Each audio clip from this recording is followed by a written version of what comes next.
Bagaimana Kadin menilai misi yang diusung Presiden Joko Widodo dalam KTT ASEAN-US ini? Baik, terima kasih. Selamat pagi Bu Anneke dan selamat pagi Pak Tengku atau selamat malam di Amerika. Bagi Kadin ini kita melihat bahwa tahun ini adalah tahun yang pivotal bagi Indonesia. Pertama, kita menjadi ketua G20 atau B20 di Kadin, dan tahun depan kita juga akan menjadi ketua ASEAN. Sehingga peran dari dunia usaha di Kadin maupun juga berbahu dengan pemerintah ini sangat penting bagi kita untuk men-set agenda sehingga perkembangan perdagangan dan investasi di kawasan ASEAN khususnya di Indonesia bisa berkembang. Seperti diketahui bahwa ekonomi Indonesia tahun 2020 itu GDP-nya kita tuh sudah mencapai 1,3 triliun dolar.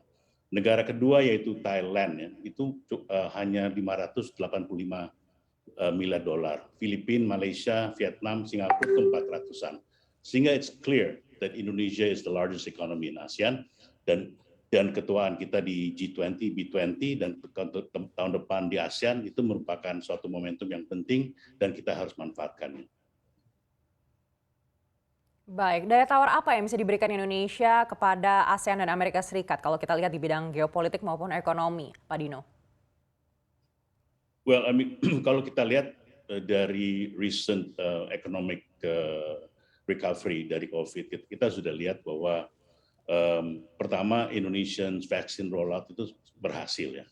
Boleh dikatakan di kawasan ASEAN, Indonesia adalah salah satu negara yang berhasil untuk melakukan vaksin rollout. Kedua, ya, trade balance kita pada waktu masa pandemik menunjukkan satu angka positif. Ya.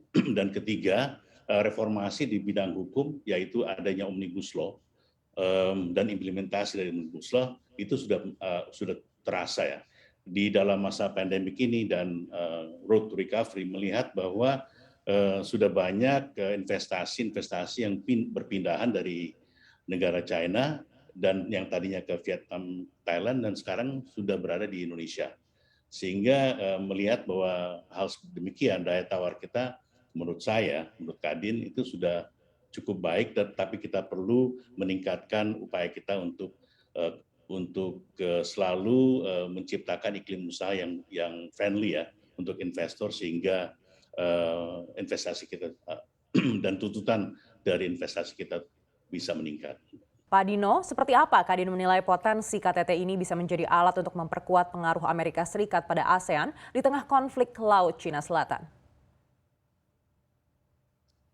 Begini Bu ya, kalau kita melihat dari keberhasilan ASEAN khususnya di bidang ekonomi ya, barusan kita kan sudah menyelesaikan RCEP ya, Regional Comprehensive Economic Partnership dengan 5 negara di luar ASEAN, so it's ASEAN plus 5. Keberhasilan ini sebetulnya yang dipimpin oleh Indonesia ini it's probably understated di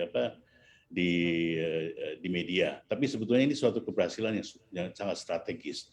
Bayangkan 10 negara plus 15 negara menandatangani satu perjanjian Economic Partnership Agreement untuk di kawasan ASEAN, ya, yang dimana belum tentu kalau kita bisa bicara China, Japan, and Korea untuk duduk melakukan perundingan bisa diselesaikan.